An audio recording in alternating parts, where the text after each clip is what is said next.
اولیاء اللہ اللہ کے چاہنے والے وہ برگزیدہ بندے ہوتے ہیں جو ہمیشہ محبت اور امن کا درس دیتے ہیں، جس کی بدولت وہ لوگوں کو اپنا گرویدہ بناتے ہیں۔ انہوں نے اپنی ساری زندگی اللہ اور اس کے رسول کی خوشنودی کے لیے وقف کی ہوتی ہے، جس کی بدولت اللہ ان کو بے شمار صفات اور کرامات سے نواز دیتا ہے، اور ان سے محبت کرنے والے اور ان کے نقش قدم پر چلنے والے دنیا اور آخرت کی کامیابیوں سے ہمکنار ہوتے ہیں۔ کہا جاتا ہے کہ مردان حق کا ہاتھ زمانے کی نبض پر ہوتا ہے۔ بزرگان دین کے طفیل اسلام بر صغیر میں پھیلا۔ اولیاء اللہ نے ہمیشہ محبت اور امن کا درس دیا، جس کی بدولت انہوں نے لوگوں کو اپنا گرویدہ بنایا۔ حضرت خواجہ فضل الدین کلیامی ولایت کے اعلیٰ درجے پر فائز تھے۔ آپ دینی و دنیاوی تعلیم پر دسترس رکھے ہوئے تھے۔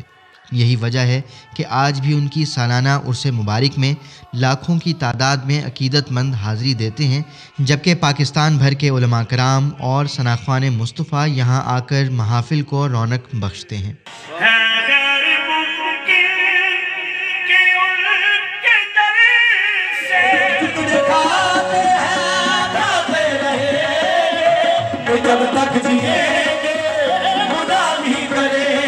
میں سمجھتا ہوں تیری عشوہ گری کو اے ساقی، کام کرتی ہے نظر، نام ہے پیمانے کا۔ تو حضرت کلیامی کی جو تعلیمات ہیں وہ ساری نظر سے ہوئیں۔ آپ نے جس پہ نظر ڈالی اور اس کی اندر کی کیفیات کو بدل ڈالا۔ آپ رحمۃ اللہ علیہ کے آباء و اجداد گجرات سے تعلق رکھتے تھے۔ ان کے دادا محترم کلیام سیداں نزد روات میں آ کر آباد ہوئے اور وہاں ہی حضرت خواجہ فضل الدین کی ولادت ہوئی۔ آپ کا وصال 1892 میں ہوا۔ آپ کا سلسلہ طریقت چشتیہ صابریہ سے ہے، جو کہ حضرت خواجہ معین الدین چشتی اجمیری رحمۃ اللہ علیہ اجمیر شریف انڈیا میں واقع ہے۔ وہاں سے سلسلہ چشتی کی بنیاد حضرت خواجہ معین الدین چشتی رحمۃ اللہ علیہ نے ڈالی، اور یہ سلسلہ چلتے چلتے حضرت خواجہ قطب الدین بختیار کاکی رحمۃ اللہ علیہ سے ہوتا ہوا حضرت خواجہ فرید الدین گن شکر رحمۃ اللہ علیہ پاک پتن تک آ کر پہنچتا ہے۔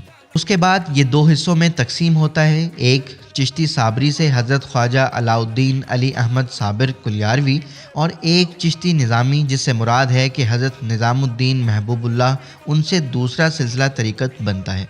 چونکہ حضرت بابا فضل شاہ کلیامی کا تعلق سلسلہ چشتیہ صابریہ سے ہے، جو حضرت بابا فرید الدین گن شکر رحمۃ اللہ علیہ کے سلسلے سے چلتا ہوا حضرت محبوب اللہ اور حضرت نظام الدین سے ہوتا ہوا یہ سلسلہ بابا فضل شاہ کلیامی تک پہنچتا ہے۔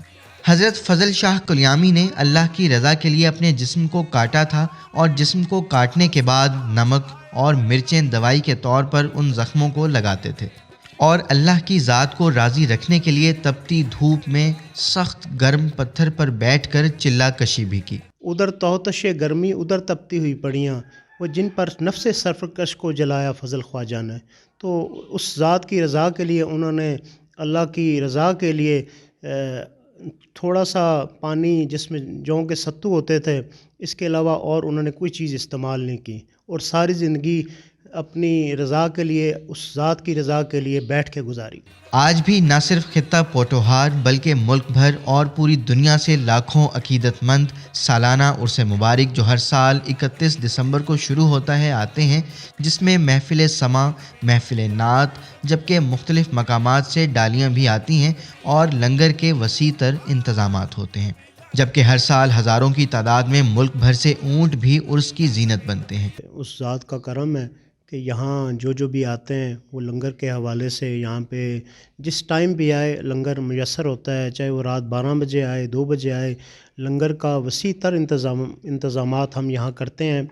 ایون کہ جو اونٹ بھی آتے ہیں ان کے لیے بھی ہم چارہ میسر کرتے ہیں، اور جو قافلے آتے ہیں ان کے لیے ہم ڈیرے مختص کرتے ہیں، ان کو ہم بہت جتنے بھی ہیں بستر بھی پرووائڈ کرتے ہیں، ان کو لنگر بھی اس جگہ پرووائڈ کرتے ہیں۔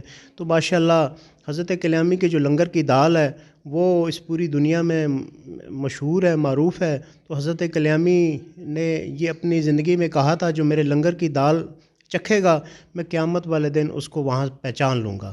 تو اس حوالے سے جو لنگر کے وسیع تر انتظامات ہیں، انشاءاللہ ہمارا ایمان ہے کہ جو یہاں سے لنگر کھا کے جائے گا وہ شفا یاب ہو کے جائے گا۔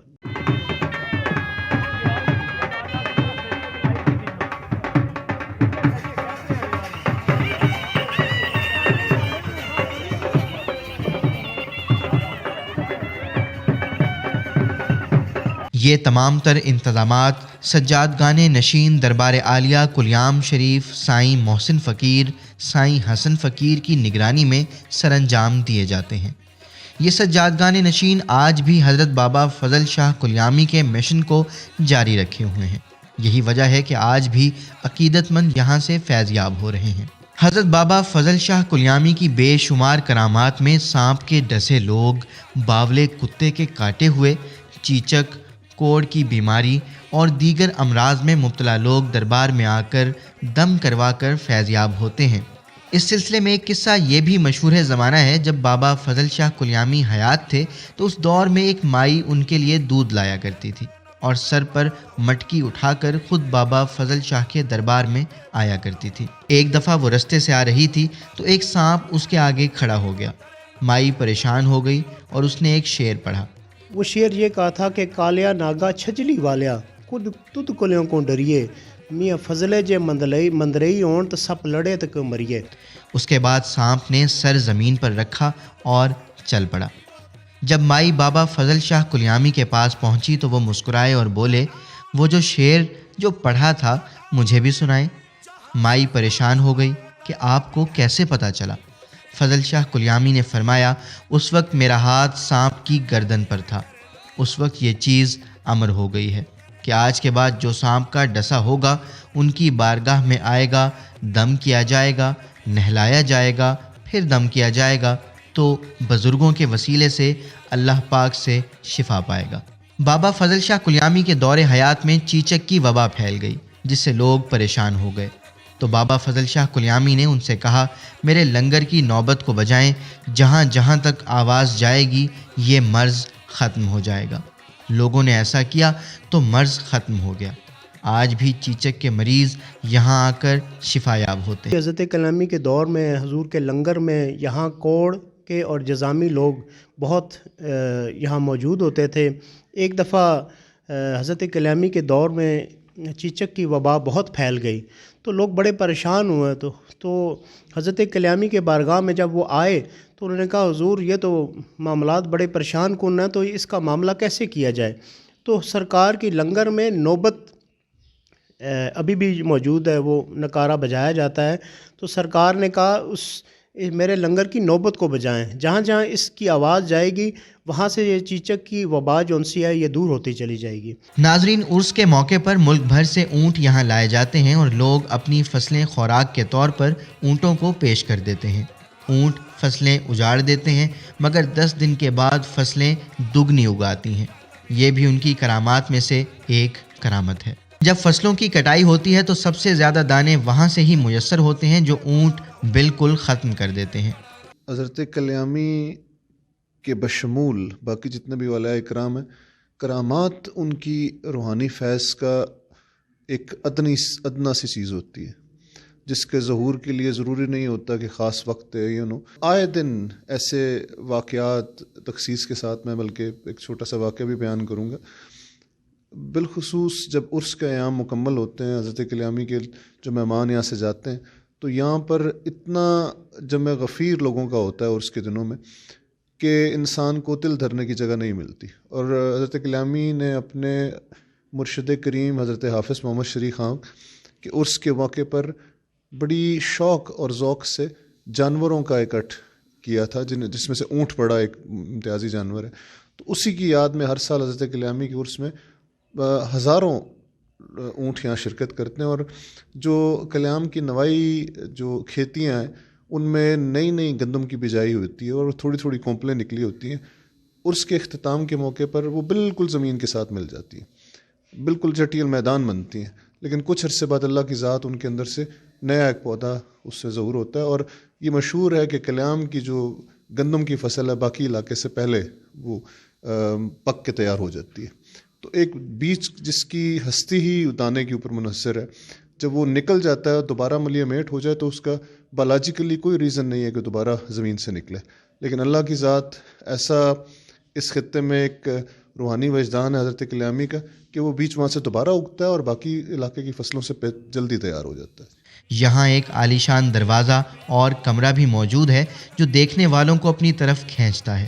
جس کو بابا فضل شاہ کلیامی نے 2 سال کی مدت میں اپنی نگرانی میں بنوایا تھا، جس کو دیکھ کر آج بھی لوگ حیران رہ جاتے ہیں۔ ناظرین، ولی اللہ کے دربار میں عقیدت مندوں کا ہجوم رہتا ہے اور لوگ اپنے ظرف کے مطابق یہاں سے سیراب ہوتے ہیں۔ روحانیت کا یہ سلسلہ پوری آب و تاب کے ساتھ جاری ہے اور لوگ یہاں سے فیضیاب ہو رہے ہیں۔ اوصاف ڈیجیٹل کے ساتھ فی الوقت اتنا ہی۔ مزید دلچسپ اور سبق آموز ویڈیوز کے لیے دیکھتے رہیے اوصاف ڈیجیٹل۔ نبی پہ پڑا رہوں گا، نبی پہ پڑا رہوں گا، نبی پہ پڑا رہوں گا، نبی پہ پڑا رہوں گا، نبی ہے، نبی وہ